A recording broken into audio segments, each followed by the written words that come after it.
Alors, bonjour à tous. Aujourd'hui, j'ai un invité de marque parce que j'interviewe Jean-Yves Ponce de la chaîne Potion de vie. Alors, tout d'abord, est-ce que tu pourrais te présenter un petit peu ta chaîne et voilà, tout ton Salut parcours. Florian, salut tout le monde. Je m'appelle Jean-Yves Ponce, j'ai 42 ans et je suis spécialiste de la mémorisation et concentration. En gros, ça veut juste dire que j'aide les gens à avoir une bonne mémoire, à réussir leurs examens et à rester concentrés dans un monde où c'est pas toujours facile de rester concentré sur ses objectifs. Donc, je parle de productivité, je parle de mémoire, bien sûr, de technique, de l'art de la mémoire que tu connais déjà. Et je fais ça depuis 2011, donc ça commence à faire un petit peu de temps. Ça va faire 10 ans cette année. Je fais des conférences, j'écris des livres, booster votre mémoire, concentration. Donc je suis assez actif dans le domaine depuis quelques années maintenant.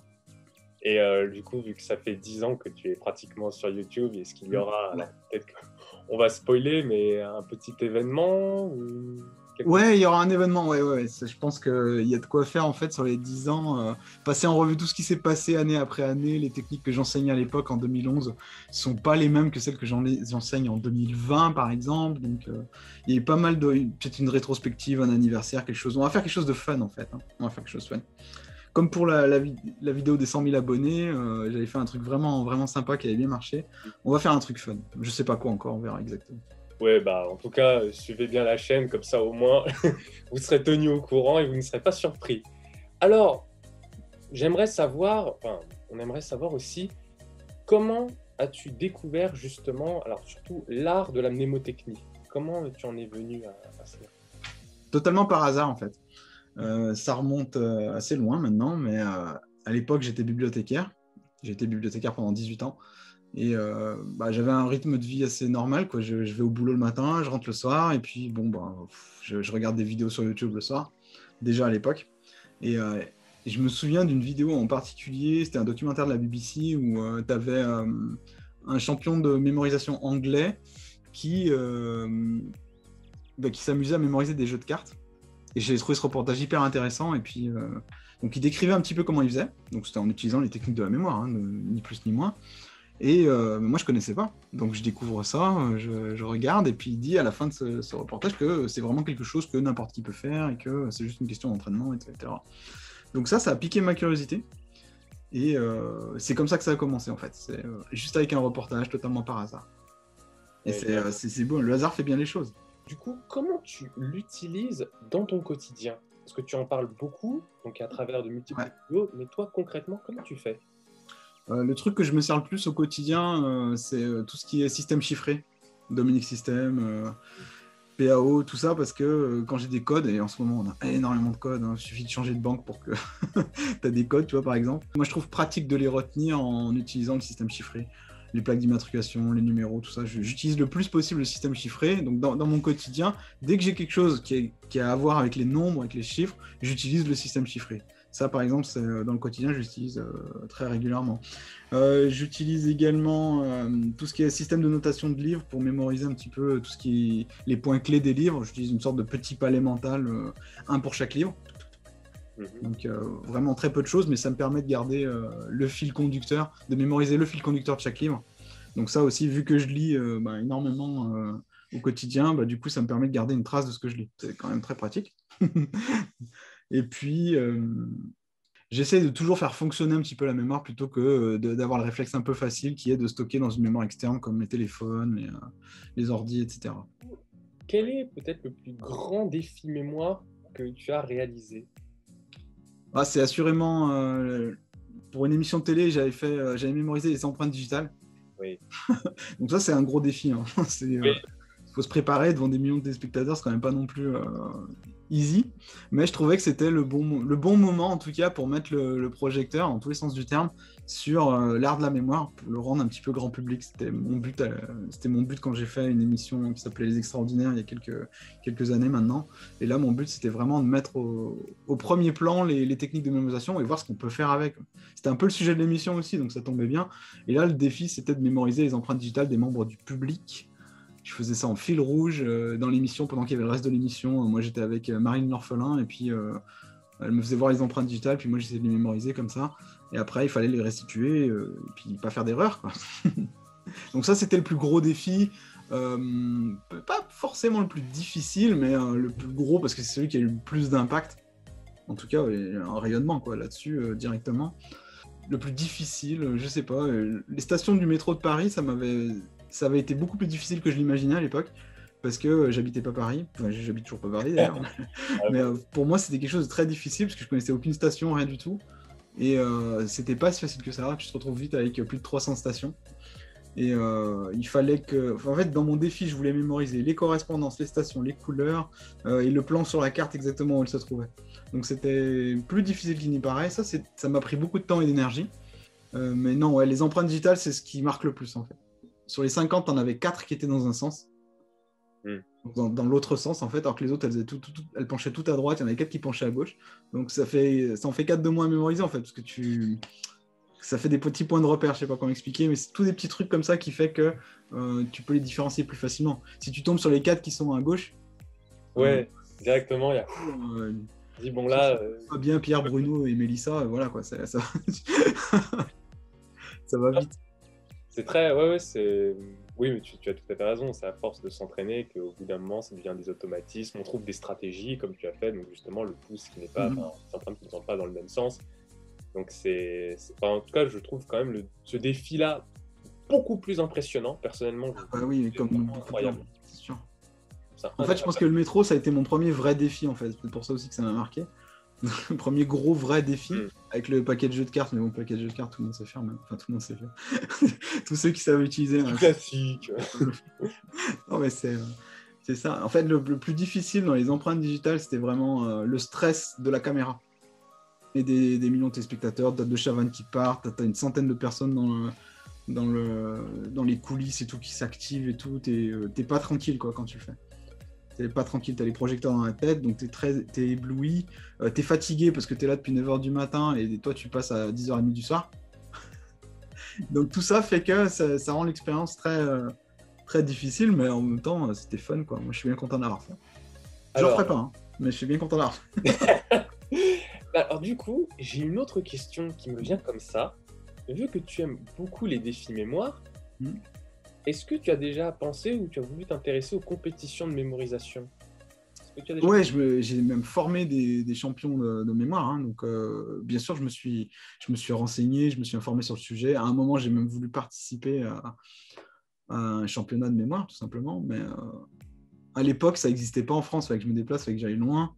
Même le premier championnat de France, j'ai formé le champion Sébastien qui l'a remporté. Mais bon, il y avait 8 personnes, donc... Comment dire? La compétition n'était pas celle qu'elle est maintenant, par exemple. Donc voilà, mais en fait, le truc avec les compétitions, c'est que ça prend énormément de temps si tu veux te préparer comme il faut. Il faut vraiment que Enfin, moi, comme j'aborde les trucs, je le fais très sérieusement. Et le problème, c'est que j'ai pas le temps, quoi. J'ai vraiment pas le temps de... J'ai même plus le temps de faire un défi. Dire, si demain, tu me demandes de mémoriser le métro de New York, c'est n'importe quoi. Enfin, un truc qui me demande du temps. Le problème, c'est que j'ai plus vraiment le temps de le faire. Maintenant, j'aide les autres à participer à leurs propres défis. Mais moi, enfin, là, tu vois, cette année, j'ai 3 livres à écrire. Tu vois, j'ai une chaîne YouTube à faire tourner avec une vidéo par semaine, plus des lives maintenant. Il y a des masterclass, il y a énormément de contenu qui sortent chaque semaine. Et ce qui fait qu'au final, j'ai très peu de temps pour mon hobby perso, quoi. Donc j'ai très peu de temps pour pratiquer un défi. Mais sinon, ouais, c'est vrai que ça m'aurait plu à une époque, c'est vrai. Et alors du coup, tu as répondu à la question précédemment, mais on va quand même vérifier. Quelle est ta technique de mémorisation préférée? Moi, j'aime bien mon Dominic System, hein, mon système chiffré que j'utilise pour beaucoup de choses. Je l'ai même poussé hyper loin. Alors, attention, spoiler alerte. Je pense sortir une vidéo prochainement avec mon gros système de mémorisation. Toujours à propos des chiffres. Ce qui me fait hésiter à la sortir, c'est le côté très... ça intéresse que les gens qui sont dans la mémorisation, quoi. C'est pas grand public. Maintenant, Potion de Vie est une chaîne qui est un peu plus grand public. Oui. Donc, si je me mets à balancer mon système perso, où tu peux, avec une série de 17 chiffres, la compiler en une seule petite image, pour te donner l'idée du truc. Ah oui. Et ça demande pas, le bon truc, ça ne demande pas de créer un nombre de millions d'images, quoi. Oui. Ah oui, d'accord. Donc carrément. ça, en fait, tu peux les créer à la volée, ces images-là. Maintenant, on va s'éloigner un petit peu de l'aspect mémorisation parce que Ouais, tu ne fais pas que ça. Tu fais aussi beaucoup de vidéos sur la productivité, sur comment mieux travailler, ouais. libérer le stress, enfin, tout ça. Eh bien, pareil, comment tu t'y as intéressé? Comment on évolue En fait, c'est né d'une frustration. Quand je commençais à enseigner les techniques de mémorisation, je me suis rendu compte que les gens, ils adhéraient vachement. Moi, j'avais beaucoup de passion, j'en ai toujours beaucoup. Mais à l'époque, je voulais que tout le monde utilise les techniques de mémorisation, quoi. Toi, tu Ouais, vas les utiliser parce que ça va te changer la vie, quoi, en gros. Et j'étais frustré parce qu'il y a pas mal de gens qui connaissaient les techniques, qui avaient l'effet waouh quand tu les présentais, mais qui, pour autant, ne les mettaient pas en pratique dans leur vie. Et du coup, je me suis dit, mais mince, comment ça se fait que les gens, ils ont tous les outils en main, ils les utilisent pas? Et je me suis rendu compte, ouais, je me suis rendu compte que c'était par manque de temps, par procrastination, je trouvais ça dommage, donc j'en suis venu comme ça dans la productivité. Et après, de fil en aiguille, bah, tu parles de procrastination, tu parles de gestion du temps, tu parles de tes routines, tu parles de plein de choses, quoi.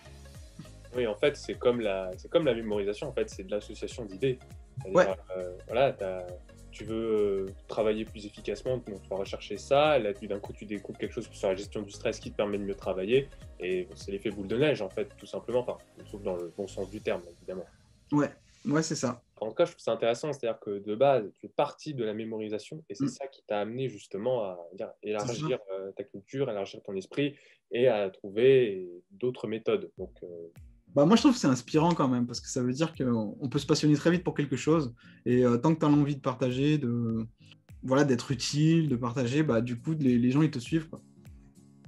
Ou que t'ailles. Si demain, je me mets à parler de façon passionnée d'histoire, ils vont me suivre en histoire, je pense, hein. hmm. Si je rends ça fun, agréable, accessible, c'est bon.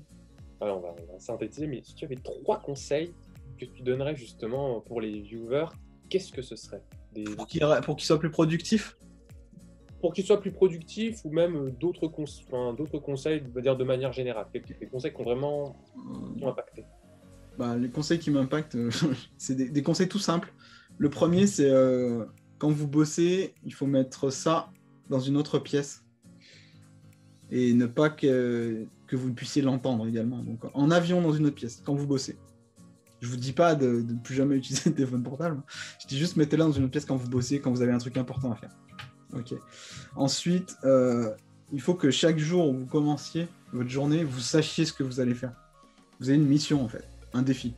On en parlait tout à l'heure des défis. Si chaque jour tu as un défi, tu vas pas perdre ton temps à te dire qu'est-ce que je devrais faire aujourd'hui, par quoi je commence, est-ce que je ferais pas mieux de faire ça d'abord. Ça non, ça tu dois l'avoir résolu la veille, ça. La veille au soir, tu te dis bon demain je vais faire ça. Tu établis ton plan d'attaque la veille. Comme ça le lendemain tu sais ce que tu vas faire. Et tu fais qu'une seule mission.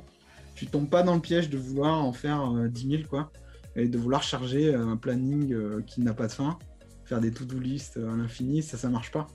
Il faut juste que tu te bâtisses une mission qui est importante, pas forcément urgente, mais importante pour toi. Celle qui te fera vraiment avancer dans ta carrière ou dans ta vie perso. Cette mission importante, c'est pas forcément un truc urgent, ça peut être par exemple lire un livre. Tu sais que tu en aurais besoin par exemple. Suivre une formation, tu t'es payé cette formation, mais t'as pas eu le temps de te connecter dessus. Bah pourquoi? Qu'est-ce que ça peut être? Apprendre une nouvelle langue, c'est pas urgent, t'en as pas besoin tout de suite, mais pourtant ça pourrait te permettre d'avoir plein de nouvelles opportunités, ça. Tu vois, tous ces trucs-là, par exemple, ça rentre bien dans ce que j'appelle les missions. Après, bon, bah, si tu as des urgences, bah, tu traites les urgences d'abord, c'est sûr. Mais le fait d'avoir une mission par jour, c'est vachement déculpabilisant. Et si tu arrives à la faire, cette mission, même si elle est rapide, bah, tu vas avoir le sentiment d'avoir progressé chaque jour. Alors que si tu essayes d'en faire plein sur tous les fronts, tu vas être frustré parce que tu vas en terminer aucune, tu vas avoir l'impression d'avoir rien fait de ta journée. Ouais, vraiment concentrer son Ouais. énergie sur un point pour voilà, vraiment l'explorer en long, en large, en travers. Et vraiment, ouais, Ensuite, d'accord. un troisième conseil, moi j'aime bien avoir toujours une notion du temps qui passe hein, et de ce qu'on a fait. Donc ça implique, moi je bosse exclusivement avec timer maintenant. Je fais que de la méthode Pomodoro toute la journée. D'ailleurs les gens ils peuvent me rejoindre en direct, ils bossent avec moi toute la journée. Je D'accord. travaille que en Pomodoro maintenant. Technique Pomodoro, 25 minutes, 5 Ouais. minutes de pause, 25 minutes, 5 minutes. Et tous les 4 cycles, tu fais une pause un peu plus longue de 30 minutes. J'aimerais savoir aussi, et aussi je pense que le public aimerait savoir, quel est justement, on va dire, l'avenir de Potion de Vie de Jean-Yves Ponce. Oh. L'avenir, j'en sais rien. Si, j'ai quand même des idées, quoi. Déjà, je vais écrire d'autres livres sur la mémoire parce que booster votre mémoire, qui est ma grosse pièce centrale, en fait, euh, elle a 5 ans maintenant, donc ça commence à dater un peu.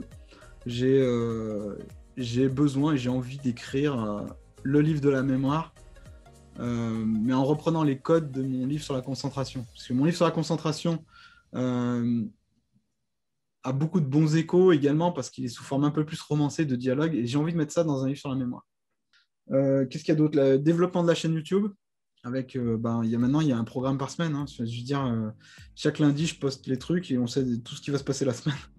Avec plein de masterclass, des invités, des intervenants, des lives, plus de relations avec le public également, plus de diffusion, de streaming. Je vais vraiment me rapprocher du public. On est dans une période un petit peu en ce moment où on s'éloigne, mais là, j'ai envie de rapprocher les choses au maximum. Donc les gens bossent avec moi sur Zoom, mais après, c'est pas que ça, on va pouvoir également échanger, faire des lives, etc. Donc c'est plutôt ça l'avenir à court terme.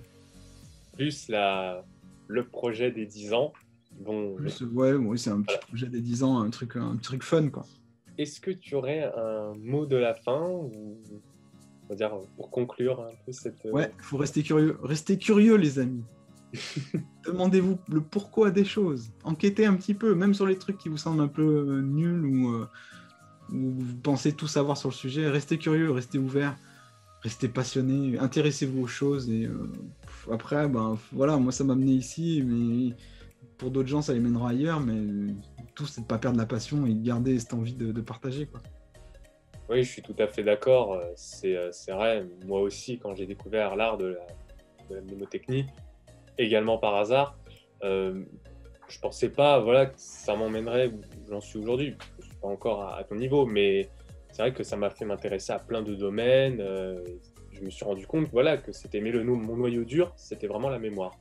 Donc effectivement, voilà, si vous trouvez vraiment votre domaine, quelque chose vraiment qui vous passionne, vous pouvez aller beaucoup plus loin que ce que vous pensez. Voilà. Et mais de toute façon, voyez, si vous voulez des techniques pour mieux travailler, pour organiser votre temps, voilà, de toute façon, sur la chaîne de Potion de Vie, il y a tout ce qu'il faut. Il y a tout ce qu'il faut et vous pourrez rassasier votre faim. N'hésitez pas, donc voilà, à vous abonner à la chaîne de Potion de Vie, à commenter ces vidéos, elles sont vraiment super. Et voilà, et je vous dis donc adios. Merci, salut.